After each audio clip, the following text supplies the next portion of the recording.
네, 오늘 7장의 이제 마지막 부분인데요. 제목을 속이는 활 이렇게 정했습니다. 말씀을 준비하면서 저희 아내에게도 그런 피드백을 받았어요. 계속 똑같은 소리 하는 것 같아요. 좀 귀에 안 들어와요. 안 들어오는 이유는 그거겠죠. 앞에 했던 얘기 또 하는 것 같고, 표현은 다르나 내용은 계속 똑같은 얘기 반복되는 것 같아요. 준비하는 저도 사실은 쉽지는 않습니다. 오늘도 결국 들어가면 똑같은 내용이네, 이렇게 되는 거예요. 그러면서 제가 오늘 말씀을 준비하면서 좀 마음속에 뭔가 좀 고심을 했어요. 왜 계속해서 표현만 다를 뿐 결국 정작 그 내용을 뜯어보면 또 똑같은 얘기, 앞에서 했던 얘기, 몇 장 전에 했던 얘기들이 또 반복되는 걸까? 이렇게까지 반복하면서 말씀을 전했어야 됐는가? 그런 고민을 하는 중에 문득 무슨 생각이 드냐면, 애들이 아빠의 잔소리를 이렇게 생각하겠구나. 겉으로는 알았어요, 아빠 알았다니까 하는데, 생각해보니까 어제 했던 잔소리 오늘 또 하고, 그저께 했던 잔소리 오늘 또 하는 거예요. 근데 내일도 또 할 것 같아요. 그러면서 무슨 생각이 드냐면, 자식들이 아버지의 또 엄마의 똑같은 잔소리를 또 하는 그 마음을 알까? 머리로는 알겠지만 진짜 그 잔소리를 알까? 왜 하는지. 때로는 어제 했던 얘기 어떨 때는 생각이 나요. 내가 어제 했던 잔소리 똑같이 하네. 그래서 어법만 좀 바꾸지 실상 뜯어보면 똑같은 잔소리였을 때가 종종 있는 것 같아요. 그래서 오늘 제목을 하나님의 변함없는 잔소리 이렇게 지으면 더 좋았지 않았을까, 이런 생각을 하게 됐습니다. 여러분, 우리는 오늘 또 똑같은 얘기 들을 거예요. 근데 왜 이런 잔소리를 하시나, 하나님이 왜 여러 장에 걸쳐서 그 몇 장 전에 했던 잔소리, 아니 바로 앞에 했던 이야기를 또 똑같이 반복하는가 할 때, 그렇게라도 하나님이 전하실 수밖에 없었던 그 마음을 좀 우리가 좀 헤아릴 수 있다면, 조금 이 말씀을 대하는 우리들의 자세나 받는 마음의 내용들이 좀 달라질 것 같습니다.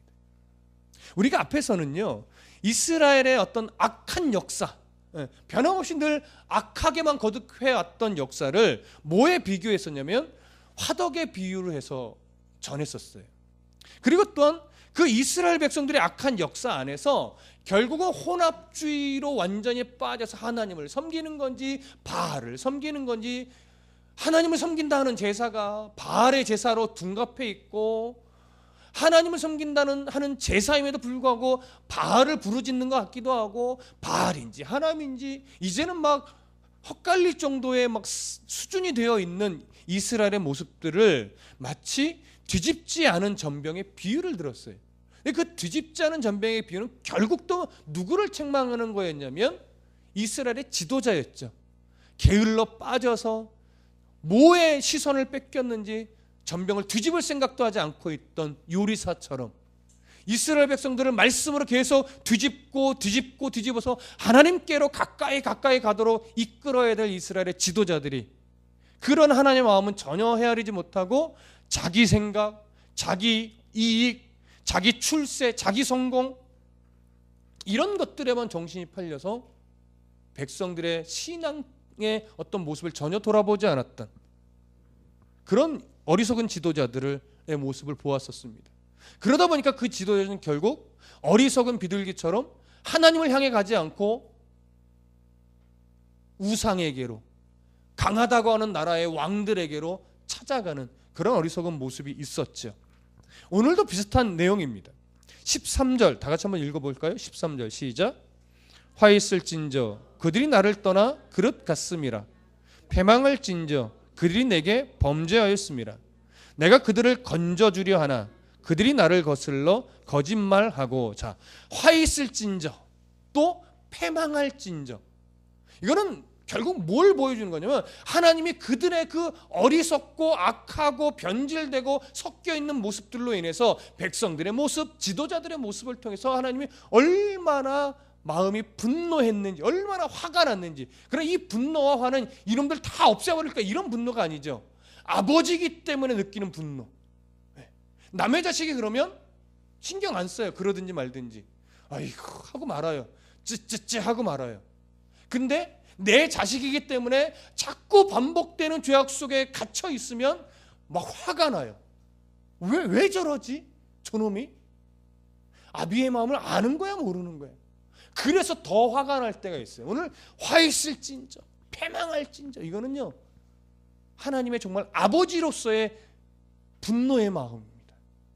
자식을 향한 아비의 분노. 그런 마음을 우리가 좀 느낄 수 있어야 할 것이고요. 그 분노를 이렇게 말합니다. 그들이 나를 떠나 그릇 같다라고 하네요. 나를 떠나 그릇 같다. 마땅히 의지해야 할 여호와 하나님 앞에 나아가지 않고 그릇 같어요. 어디로요? 우상에게로요. 그릇 같어요. 어디로요? 아수르에게로. 또 그릇 같어요. 어디로요? 애굽으로요. 그게 지금 북이스라엘 역사 안에 두드러지게 나타난 그릇된 방향성입니다. 바알, 아수르, 애굽. 하나님을 가까이 가지, 하나님께로 가까이 가지 않았어요. 그러면서 또 이야기합니다. 그들이 내게 범죄하였다. 하나님은요, 그들에게 진노하시면서 끊임없이 돌아오라 말하지만 그들은 끊임없이 하나님을 떠나갑니다. 하나님은 그것을 뭐라고 말하냐면 범죄라고 하는 거예요. 그래서 마땅히 하나님 앞에 나타내야 될 반응을 보이지 않고 전혀 엉뚱한 반응을 보이는 것. 그게 바로 오늘 본문에서는 뭐라고 말하냐? 범죄라고 말하는 거예요. 그러면서도 하나님은 이렇게 말해요. 내가 그들을 건져주려 하나. 이 건져주려 한다는 건 뭐냐면 치료하려고 하는 것, 회복시키려고 하는 것, 돌이키려고 하는 하나님의 그 열심을 말하는 거예요. 그러면 북이스라엘에 대해서 하나님이 이 건져주려 했던 노력은 언제부터 시작됐을까요? 바로 북이스라엘이 창설된 그 첫 시작점부터 여로보암 1세가 북이스라엘을 창건하고 북이스라엘의 백성들을 예루살렘으로 내려가지 않게 하기 위해서 오히려 금송아지를 세워놓고 이것이 너희들의 하나님이다 이렇게 외치는 그 순간부터 하나님은 북이스라엘을 돌이키게 하기 위한 움직임을 시작해 왔어요. 대부분 뭐였을까요? 선지자들을 통해 경고하는 거였죠. 그러다가 하나님이 도저히 안 되겠다 싶을 때는 강대국을 보내서 푸시하는 거예요. 강대국을 보낼 때는요, 그들이 뭘 봐야 되냐면 하나님의 진노하신 표정을 볼 수 있었어야 돼요. 강대국을, 강한 나라를 보내서 그 땅을 짓밟는 만큼 하나님이 그들을 돌이키기 위해서 얼마나 아비로서의 분노함을 갖고 있으셨나, 그 표정을 볼 수 있어야 되는데 북이스라엘은 한순간도 하나님의 표정을 본 적이 없다라고 하는 것이 사실은 슬픈 내용인 겁니다. 그래서 그들을 건져주려 하나, 수백 년 동안 하나님이 그들을 기다려주면서 선지자를 보내면서 강대국을 보내면서 그들을 건져주려 하였으나 그들이 나를 거슬러 뭘 해요? 거짓말을 한대요. 거짓말. 하나님이 그렇게 돌이키게 만들고자 보내고 들려주고 강대국을 보내서 짓밟고 이러면서 수없이 건져주려 하였으나 그들은 그러면 그럴수록 하나님께로 가는 것이 아니라 오히려 더 세상으로, 우상에게로, 강대국으로 가는 그런 어리석음을 범했다라고 하는 거예요. 그것이 바로 거슬러 거짓말하는 거예요. 그러면서 뭐라고 말하냐면 우리들은 하나님을 버린 적이 없다 이거예요. 그러면서 더 떳떳하게 하나님도 섬기고 바알도 섬기고 그러면서 가나안의 모든 풍습을 수용해서 자기의 정성으로 신을 감동하려고 하는 어리석음을 범했다라고 하는 그것이 거스르는 거예요. 그것이 바로 오늘 13절의 내용입니다. 자, 14절 다 같이 보겠습니다. 시작. 성심으로 나를 부르지 아니하였으며 오직 침상에서 슬피 부르짖으며 곡식과 새 포도주로 말미암아 모이며 나를 거역하는도다. 동일한 내용이지만 성심으로 나를 부르지 않았다라고 하는 것은 뭐냐면 그들이 하나님을 부르짖는 순간에도 가만 보면 중심에 하나님이 없었다라고 하는 거죠. 그러면서 무엇을 얘기하냐면 그들은 오직 침상에서 슬피 부르짖는데요. 이게 참 조금 해석하기 좀 어렵습니다. 침상에서 부르짖는다는 게 뭘 의미할까?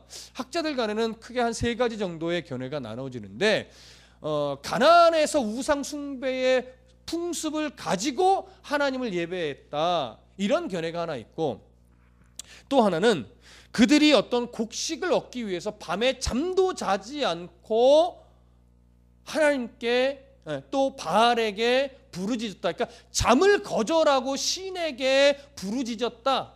이것이 2번째 견해. 근데 3번째 견해는 뭐냐면 침상이라는 이 표현을 성적 행위의 표현으로 인지를 하고 나서 종교적 매춘 행위를 통해서 그들의 신의 감동을 끌어내려고 했던, 이방 종교, 가나안 종교에 만연했던 종교적 매춘 행위가 바로 이것을 의미하는 것이다 라고 말하는 견해입니다. 저는 3번째 견해인 것 같기는 하나 정확하게 어느 견해가 옳다라고 말하기는 어렵습니다. 중요한 것은 이 침상에서 부르짖는 모습은요, 사람이 낼 수 있는 정말 열심, 종교적 열심을 다하는 모습이에요. 그러나 그 열심은 하나님이 인정하지 않는 종교적 열심이 담겨있는 모습이라는 것은 분명합니다. 그것이 침상에서 일어나는 성적 행위인지 아니면 밤에 잠을 자지 않고 신을 감동시키려는 어떤 인간적인 휴머니즘적인 아니면 토속신앙적인 그런 식의 열심인지는 정확하게 알기는 어렵습니다. 문제는 하나님은 중심에 분명히 없습니다. 그리고 나서 또 이렇게 말해요. 곡식과 새 포도주로 말미암아 모이며 나를 거역하는도다. 여기 잘 보시면 이렇게 말하는 거예요. 곡식과 새 포도주로 인해서는 모인다 이거예요. 다른 시각으로 보면 하나님이 이유가 되고 하나님이 목적이 되어서 순수하게 하나님 때문에 모인 적은 있다 없다? 없다. 사실은 저는 이 부분이 제일 속상했어요. 하나님이 이유가 되고 순전 다른 목적과 이유 없이 그저 나를 사랑하신 하나님 때문에, 끝까지 나를 포기하지 않고 사랑해 주신 그 하나님 때문에 모여서 예배하고 찬송하고 즐거워하고 기뻐하는 그런 일을 하지 않았다 이거예요. 오직 내게 뭔가 필요가 있을 때, 내가 너무 힘든 일이 있다거나, 내가 너무 가지고 싶은 게 있다거나, 내가 너무 어려움에 처했다거나, 내가 좀 더 부유해지고 싶다거나, 그렇게 나 중심에 뭔가 목적이 있을 때만 하나님을 찾더라라고 하는 거죠. 여러분, 예배는 우리의 감정을 가지고 드리는 게 사실은 아닙니다. 우리의 감정과 상관없이, 나의 상태와 상관없이 그저 나를 구원하시고 나를 사랑하시고 나에게 새하늘과 새 땅의 소망을 주신 그 하나님 앞에 나와 예배하는 거예요. 그런데 우리는 여전히 우리의 감정의 영향을 받습니다. 내 주변 환경의 영향을 받습니다. 그래서 마음이 조금 어그러져 있고 좀 상한 마음이 있으면 왜 이렇게 예배가 안 되는지요. 말씀이 귀에 안 들어와요. 찬양이 잘 안 돼요. 기도에 입술이 열리지 않아요. 그게 왜 그럽니까? 이 얘기를 하는 건 아닙니다. 우리가 다 그렇다라고 하는 얘기. 그런데 성경은요, 너희의 감정에 속지 말고 널 구원하신 하나님 앞에 그 모든 감정까지도 내어놓고 그저 하나님만 예배해봐라. 하나님으로 인해 그저 기도해봐라. 하나님으로 인해 그저 찬송하고 말씀 앞에 깊이 들어가 봐라. 그러면 그 환경을 지배하고 환경 너머에 계신 그 하나님을 보게 될 것이다 라고 얘기합니다. 우리가 그 수준에 참 못 가요. 왜 못 갈까요? 우리 안에 아직도 탐심과 욕심과 하나님을 등에 업고 뭔가 하고 싶은 일이 너무나 많기 때문에. 그래서 성도는요, 성숙한 성도가 되려면 사실 어떤 작업이 필요하냐면, 제가 종종 강조하지만 가지치는 작업이 사실 필요합니다. 그래서 하나님께 집중하는데 좀 불필요한 가지들은요 좀 끊어낼 줄 알아야 돼요. 그래서 사교성이 너무 많은 사람들은 정말 예수 그리스도 앞에 성숙하게 신앙생활하기가 좀 버거워요. 왜? 정말 다 가고 싶은데 거길 가다 보면 뭐예요? 못 볼 것도 봐야 되고 못 들을 것도 들어야 되고 이상한 일에 휘말리기도 하고 뿐만 아니라 하나님 앞에 나오는 일을 줄일 수밖에 없거든요. 근데 하나님 때문에 그걸 줄여야 되는데 그것 때문에 하나님께 나오는 걸 줄이는 게 대부분 사람들의 습성이에요. 그러면 신앙이 자랄 수가 없어요. 그래서 2016년도는 조금 더 가지를 좀 쳐내서 조금 우리의 삶이 좀 단순하게 만들어 가실 필요가 있습니다. 조금 더 단순하게. 뭐 집과 교회 이것밖에 몰라라 그 얘기를 하는 건 아닙니다. 조금 더 단순해져서 하나님과의 교통함에 지장받지 않을 수 있는 그런 삶의 좀 흐름으로 내 하루하루를 좀 만들어 가신다면 조금 더 하나님과 대면하고 하나님과 집중해서 하나님의 그 마음을 나의 마음속에 담고 그것을 우리가 경험할 수 있는 시간들이 늘어날 겁니다. 너무 분주해서 하나님의 마음을 못 느끼는 경우가 많아요. 사실은 너무 분주해서. 근데 그건 목회자도 마찬가지입니다. 하나님의 마음은요 정말 하나님께 집중할 때만 느낄 수 있어요. 근데 그 집중이 방해받으면 하나님의 마음을 느끼기가 참 어렵습니다. 그래서 오늘 특히 이 말씀 속에서 곡식과 새 포도주로 말미암아 모이는 자가 아니라 하나님으로 하나님 때문에 하나님이 목적이 되어 모여 예배하고 찬송할 수 있는 우리 모두가 2016년은 더 잘 됐으면 좋겠습니다. 15절 다 같이 읽겠습니다. 15절 시작. 내가 그들 팔을 연습시켜 힘있게 하였으나 그들은 내게 대하여 악을 꾀하는도다. 자, 내가 그들의 팔을 연습시켜 힘있게 하였다는 것은 뭐냐면 그럼에도 불구하고 그들을 향한 복을 거두신 적은 없다라고 하는 거예요. 그 절정이 어느 때냐면 호세아 시대 바로 여로보암 2세 때예요. 그때는 나라가 얼마나 강해졌는지 그렇게 강하게 복 주실 이유가 전혀 없었음에도 불구하고 나라가 강성해졌어요. 그래서 어느 지경까지 갔냐면 아수르에 한번 대적해보자 우리가. 그래서 다른 약소 민족들을 모았어요. 우리가 연합해서 한번 아수르를 쳐봅시다. 이런 지경까지 갔었던 때란 말이에요. 그렇게까지 은혜를 주고 풍성하게 해주고 강하게 해줬는데 그렇다면 그 강함이 어디로부터 오는 것인 줄 알고 하나님께로 나아왔어야 되는데 오늘 성경은 뭐라고 말해요? 그 팔을 연습시켜 힘있게 하였으나 그들은 내게 대하여 악을 꾀하는도다. 결국 악을 꾀한다는 건 뭐예요? 그릇된 길로 간 거예요. 악을 꾀하는 건 뭐냐면 하나님을 거슬러 거짓말을 하는 거예요. 침상에서 슬피 부르짖는 거고요. 곡식과 새 포도주로 말미암아 모이는 거고요. 그래서 하나님을 거역하는 거예요. 다 똑같은 말이에요. 우상에게로 가고 아수르를 찾아가고 애굽을 의지하고 이런 모든 행위들이 뭐냐면 악을 꾀하는 겁니다. 그래서 16절 다 같이 읽어볼게요. 시작. 그들은 돌아오나 높으신 자에게로 돌아오지 아니하니 속이는 활과 같으며 그들의 지도자들은 그 혀의 거친 말로 말미암아 칼에 엎드러지리니 이것이 애굽 땅에서 조롱거리가 되리라. 그리 어렵지는 않습니다. 그들은 돌아오나 높으신 자에게로 돌아오지 아니한다. 어떤 환경이나 어떤 어려움이나 아니면 강대국가의 위험 속에 있을 때 그들이 엎드려 부르짖으며 마치 하나님께 돌아올 줄 알았는데 어디로 갔다는 얘기예요? 애굽으로 의지하거나 아수르로 의지하거나 우상에게로 가거나 그랬다라고 하는 거예요. 그래서 그걸 뭐라고 하냐면 속이는 활과 같다라고 하는 거예요.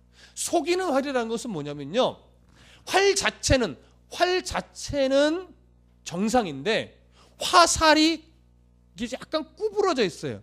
그러니까 조준을 정확하게 해서 썼음에도 불구하고 화살을 쏘는 자가 원하는 방향대로 가지 않고 어디로 가요? 엉뚱한 데로 가서 꽂히는 거예요. 그게 속이는 활이에요. 그래서 하나님이 문제가 있는 것이 아니고 화살된 백성들, 화살된 지도자들이 문제가 있다라고 하는 거예요. 그래서 속이는 거예요.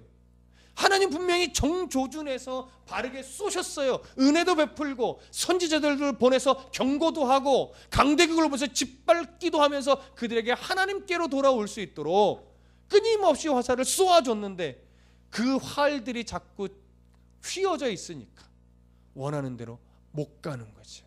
어그러진 쪽으로만 가는 거죠. 그래서 결국 그들은 속이는 활이라고 표현한 겁니다. 시편 78편 57절에 보면 이런 글이 있습니다. 그들의 조상들 같이 배반하고 거짓을 행하여 속이는 활같이 빗나가서. 속이는 활같이 빗나간대요. 근데 그 속이는 활같이 빗나간다는 것을 시편에서는 뭐라고 말하냐면 배반하는 것이 바로 속이는 활 같은 거예요. 그리고 거짓을 행하는 것이 속이는 활 같은 거예요.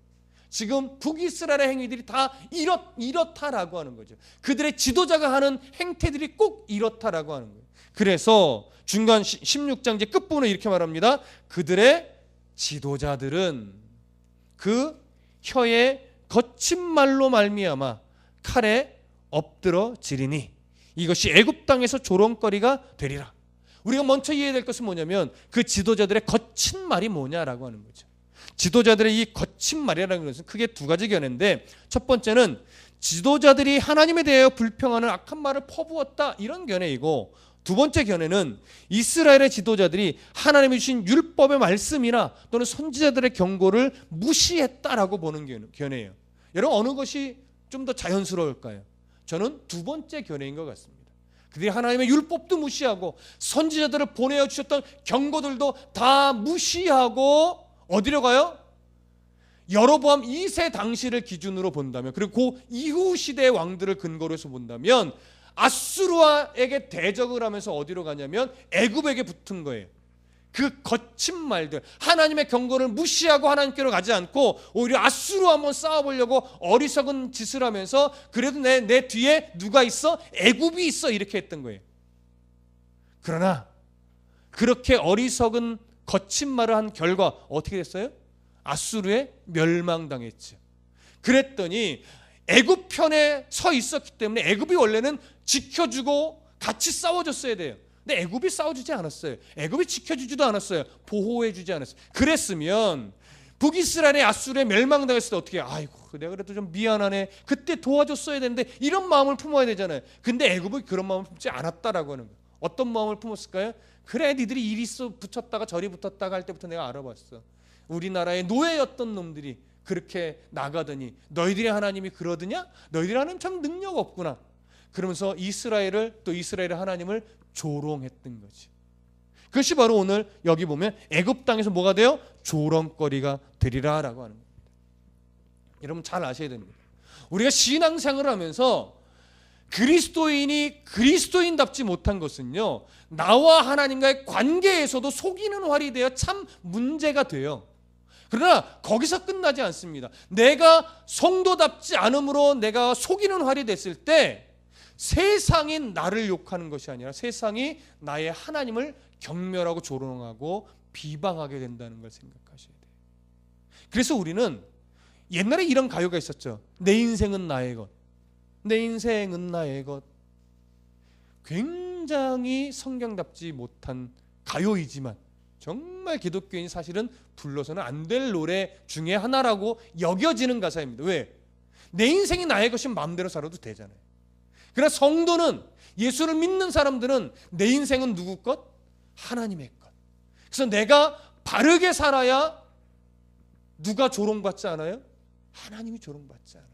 여러분, 교회가 무너지고 목회자들이 무너지고 목회자들이 물질로 인해, 성적인 문제로 인해 자꾸 세상의 법정에 서고 뉴스거리가 될 때 목사들을 욕하기도 하지만, 교회를 욕하기도 하지만 궁극적으로 누구를 욕해요? 우리 하나님을 욕한단 말이에요. 우리 그걸 아셔야 돼요. 부모가 욕먹는 거예요. 부모가. 그래서 하나님이 잔소리를 안 하실 수가 없어요. 그래서 우리가 자녀들에게 잔소리를 안 할 수 없잖아요. 여러분, 잔소리 하루 참는 것도 힘들더라고요. 내가 이번 잔소리 안 해봐야지 하면 안 해봐야지 결심하면 하게 돼요. 참 희한하죠.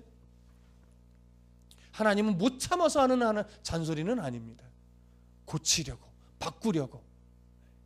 우리 그런 잔소리를 듣고 있다라고 하는 것에 늘 감사할 줄 알고, 그 잔소리를 하실 때 더 나의 삶을 바르게 고쳐나감으로 말미암아 애굽에서 조롱거리가 되는 그런 일들이 우리들의 삶 속에서는 일어나지 않도록 우리 더 중심을 다해 하나님을 바르게 섬길 수 있기를 간절히 소원합니다.